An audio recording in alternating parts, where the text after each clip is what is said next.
Those who know me know I am fascinated by how to help riders and horses enjoy the process of learning how to move in harmony, aka doing dressage.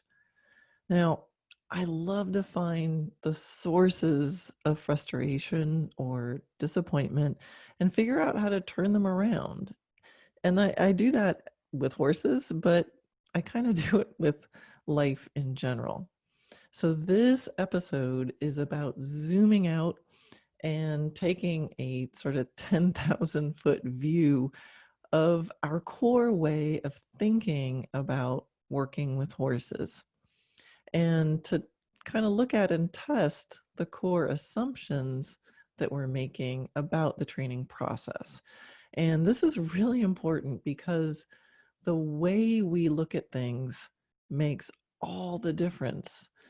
It affects the choices that we make, the results that we get, and how we feel about what's happening. So there's a quote by Tony Robbins, which is, "Whatever you hold in your mind on a consistent basis is exactly what you will experience in life." And in this episode, I'll also give you an actionable item, something you can do starting now that can make a huge shift towards more enjoyment and better results for you and your horse.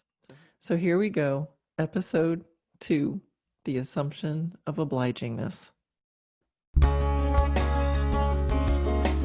Hi, I'm Karen Rohlf, and welcome to Horse Training in Harmony. This podcast is about you making progress with your horse in a way that you both can love. It's about learning how to move and be in harmony.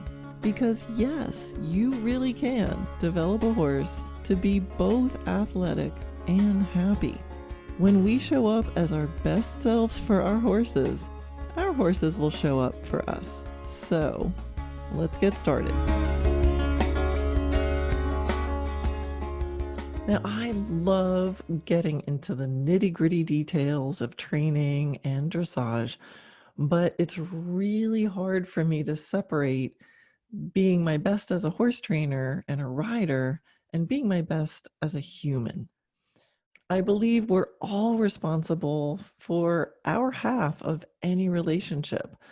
It's what I've learned, and it's what I've experienced through a lifetime of introspection, personal development programs, ranging from light reading to deep, intensive dives into myself. So, as I said earlier, whatever you hold in your mind on a consistent basis is what you will experience in life. Now, that's a Tony Robbins quote, and Tony's been a big influence in my life. I've done lots of courses with him. I keep a picture of him and me right there on my desk behind me. And working with him has given me a lot of skills for operating at my best self. So I know that looking at our thoughts is always a great place to start when problem solving about anything, and really getting into the habit of testing the assumptions that you're making in life. Now, I learned about testing assumptions while sitting on top of the Pyramid of the Sun in Teotihuacan, Mexico, with Don Miguel Ruiz, who is the author of the book, The Four Agreements, and lots of other books. And that's why this article is called The Assumption of Obligingness. That's the assumption that I'd really like to look at and test, because when I see riders or trainers who are not enjoying the process of doing dressage or training or taking lessons, there's lots of reasons why that might be happening. But I found that if I trace back those feelings of frustration or disappointment, that it can be traced to this common assumption or belief that horses should do what you tell them to do. If you apply the correct aid, it should work.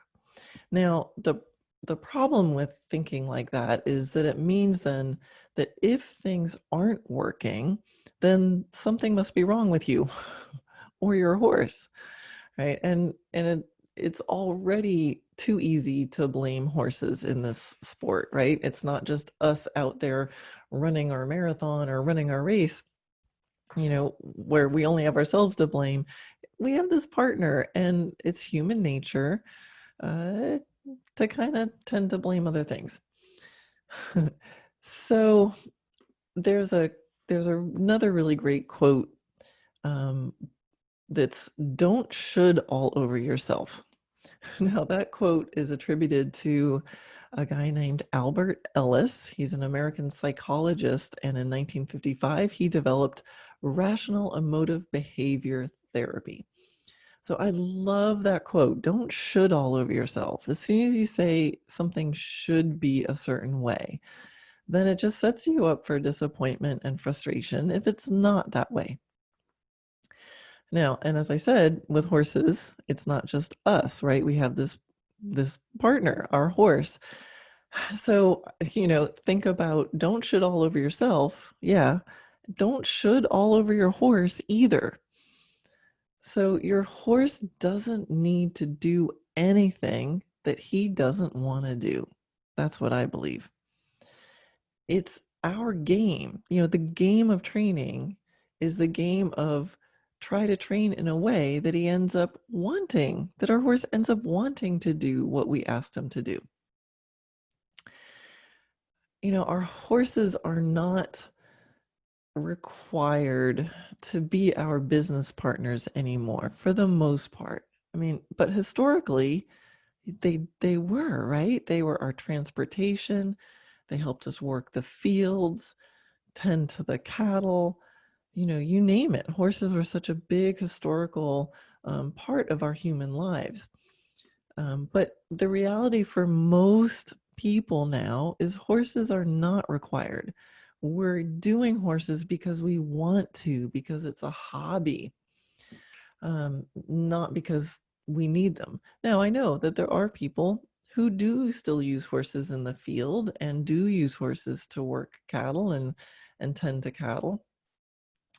And then they do have a job. And I think that when horses do work and they do have a job, it's in some ways, I think horses have an easier time enjoying the process because they know what their job is and they have a responsibility and they know how to do it. And I've seen horses cut cattle without even a rider on them, right? Some of these draft horses, the pulling horses, are amazing. You watch horses that have been trained to work logging in the fields. I mean, it's just amazing. They get what the outcome is supposed to be. But we have to remember, especially here if we're talking about dressage, upper level dressage does not have a purpose anymore.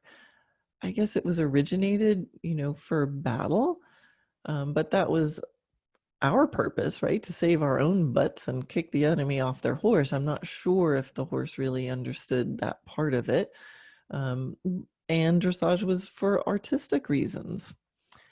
So again, not inherently purposeful for the horse. Now, lower level dressage does have a purpose, but the purpose is for the horse. The purpose of lower level dressage is to actually help a horse carry us on their backs with more ease, less pain, and more efficiency. So we have to remember that dressage's first purpose is about helping the horse feel better. Upper level dressage is just a gift that the horse gives us. I don't believe that the horse owes us anything. That's just, fancy prancing because it's kind of cool and we want to do it. With that said, I wouldn't be doing dressage if I hadn't felt that an upper level horse trained really well does have a sense of pride and power. I mean, I've felt the transformation, and I think we do it in a way when it's done well that horses do feel better about themselves. I'm just guessing. I don't know what a horse really feels like, but I know what they look like and their expressions and how easily they show up for training, right? So again, that's the perspective that I think we have to make now. I've heard so many dressage trainers actually teach your horse is your business partner. I'm not so sure about that.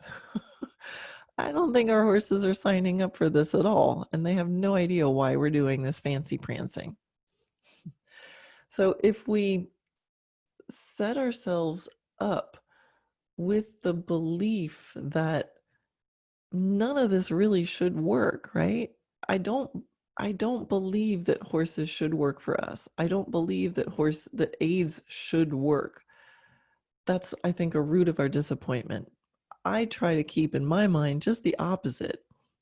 Even though I've trained lots of horses to Grand Prix, I've trained lots of horses, I've retrained lots of horses, I've taught lots of students. I wake up every day thinking, I can't believe this even works at all. I can't believe they let us do this. So I tested my own assumption of obligingness.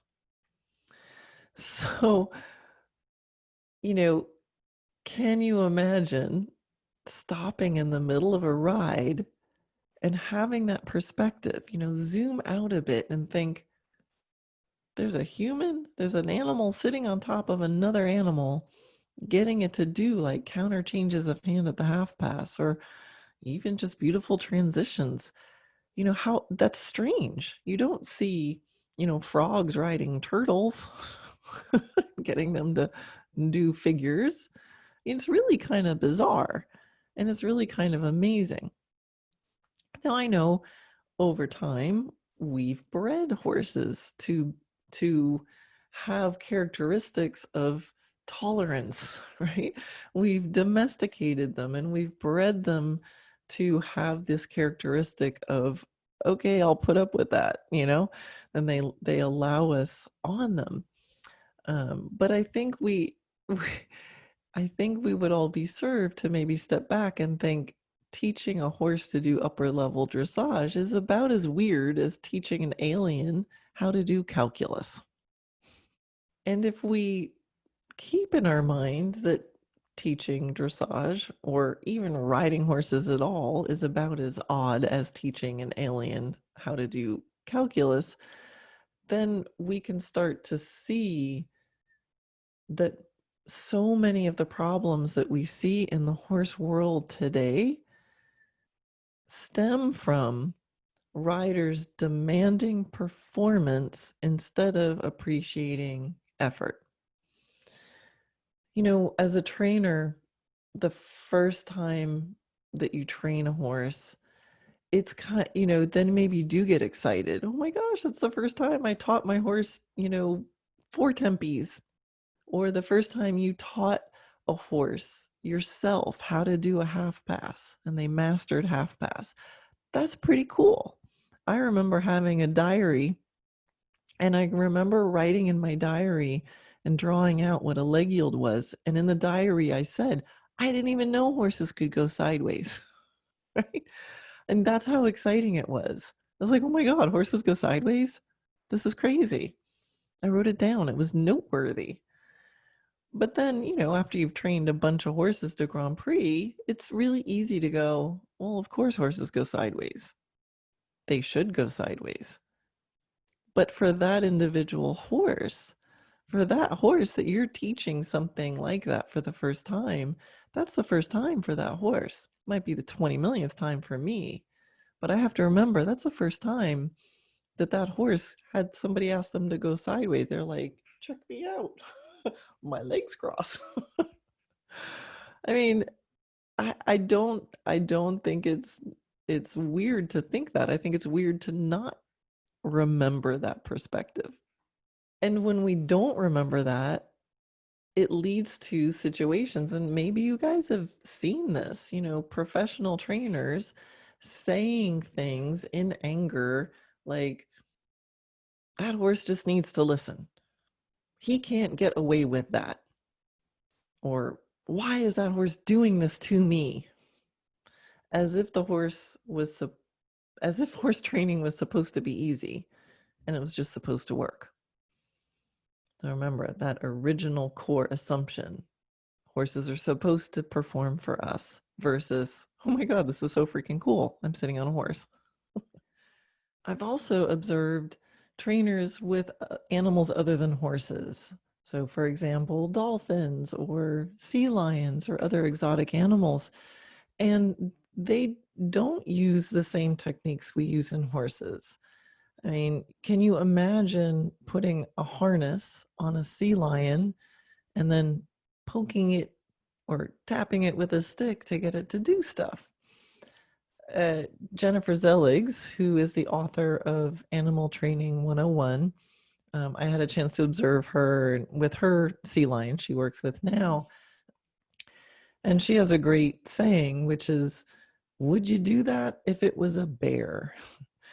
So think of the things that we do with our horses. Draw reins, side reins, bigger spurs, bigger bits, force and leverage, and ask yourself, would you do that if it was a bear? So in the exotic animal training world, there does not seem to be the same assumption of obligingness that there is in the horse world.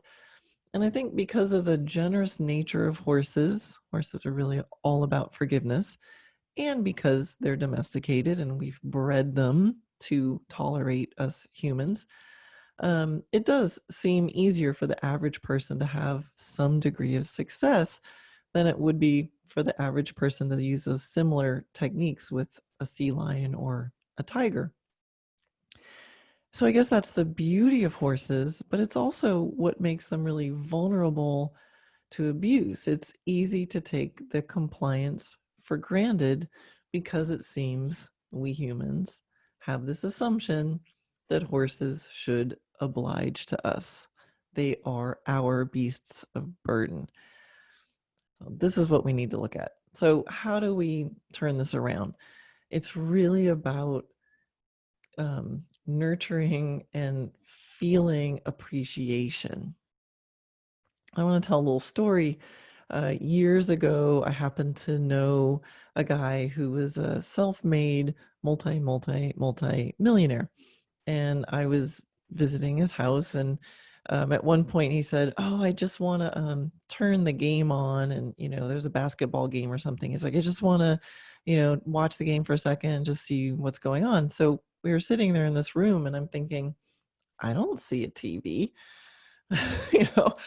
And so now remember, this is before I even had a cell phone. This was late 90s. And then he hit a button, and this big screen came down that was like the whole length of his wall, and then a projector came down. And okay, that wasn't something I was used to having. It doesn't sound very newfangled now, but it was pretty cool. So I'm sitting there, this like felt like I was front seat at the basketball game, and I said to him, I was like, do you ever just like look around and think to yourself, this is so freaking cool? Because he was living in a really nice house on a really nice property and he had really nice cars.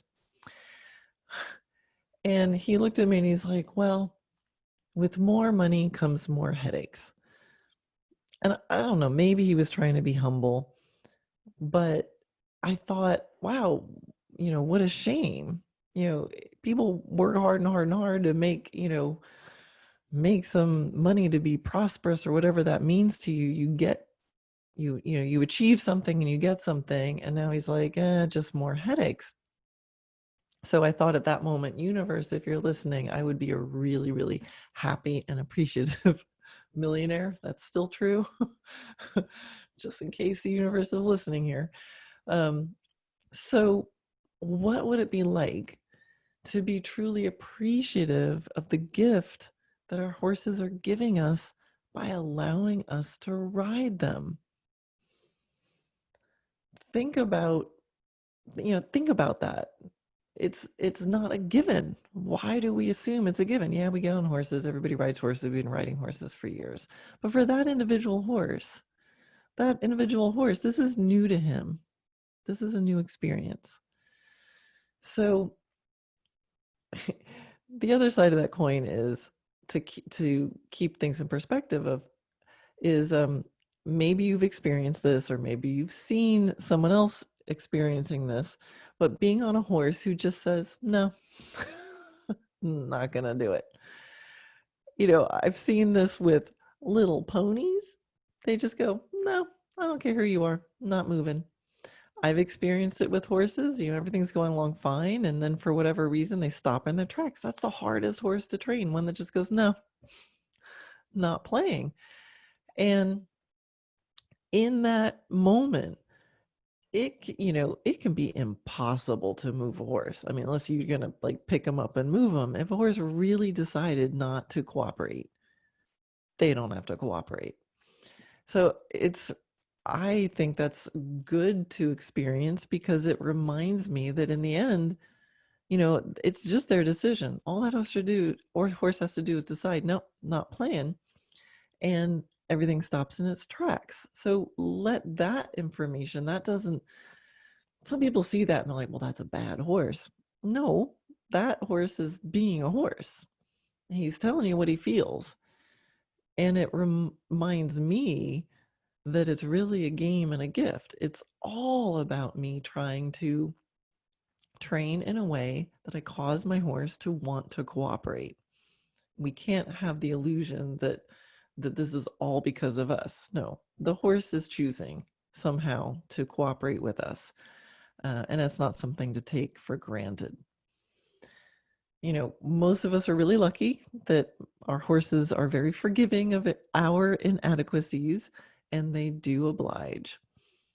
But what if every day we hold it in the front of our minds of this is a pretty freaking cool thing that this is happening, that they let us ride them at all, and that we get to do fancy things like counter changes of hand at the half pass, or leg yields, or canter walk transitions, or 15 one-tippies on a straight line. And I can say that that in the middle of a ride at any moment, I want to be like, oh my God, this is so freaking cool, we did this. And that doesn't mean that I'm lowering my standards, or that I'm going to give myself a blue ribbon every time I trot down the long side. Although with some horses, that's quite an accomplishment. We can still progress. We can still go, that was so freaking cool, and now we're going to progress it. So you don't have to get all serious to get serious results. You can still marvel at it. And I think the more we marvel at it, the more we're excited, the more we're breathing, that in those moments, our horses are like, yeah, feels cool.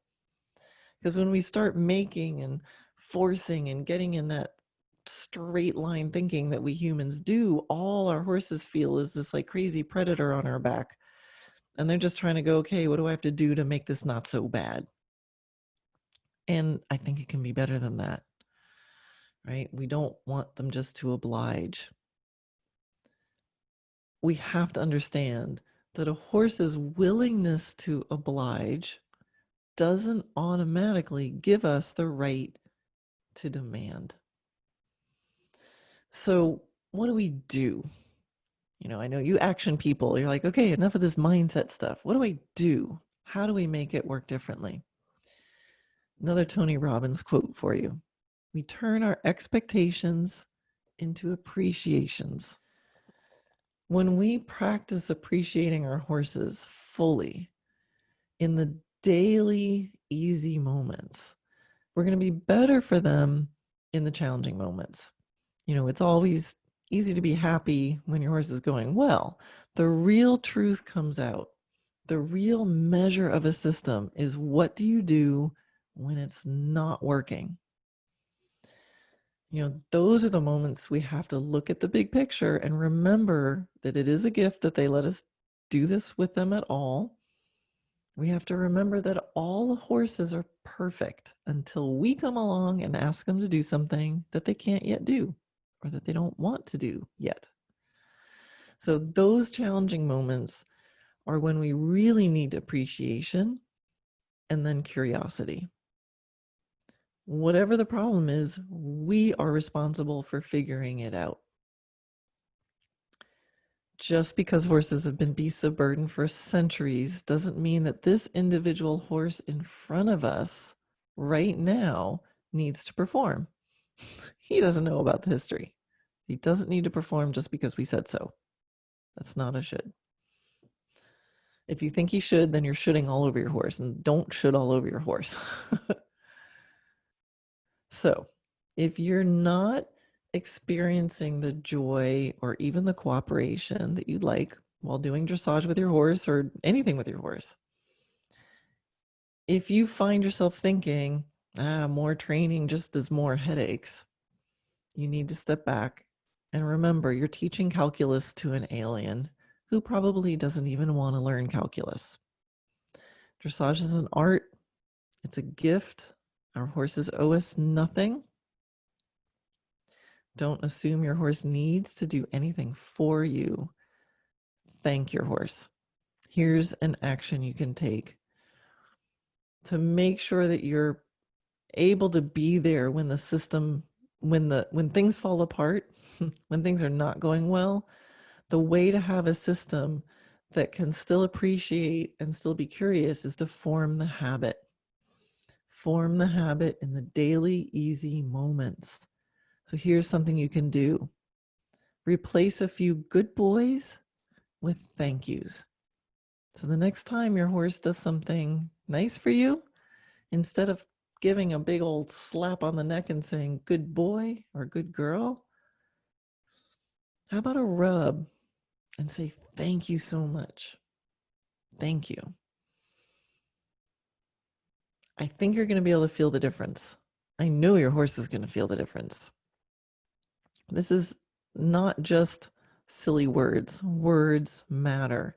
It's going to feel completely different. I promise you. Good boy. Thank you. So yeah, marvel at the training experience. The day that I stop enjoying the training and the day I stop marveling that this is possible at all is the day I should stop training horses. So next time you're out with your horse and you're riding along, remember to stop, or you don't even stop. Just while you're doing it, look around, talk to the birds, and just go, this is so freaking cool. If you want some more help along these lines, for those members of my video classroom, there's a couple videos in there that might really help. I'll leave links to it on the show notes for this podcast. So if you're listening anywhere other than my website, you can go to dressagenaturally.net/podcast, find this episode, and I'll leave links to a couple videos in my video classroom. One is called Releasing Your Emotions. So it will really help you in those moments of frustration, kind of cut through the frustration part. And then there's another video in there where I'm interviewing a hypnotherapist, and she gives a presentation on how to understand your subconscious mind. So I think those would be really nice videos to follow up this podcast. So enjoy, love your horse, appreciate your horse, and let me know how it goes. All right, thanks.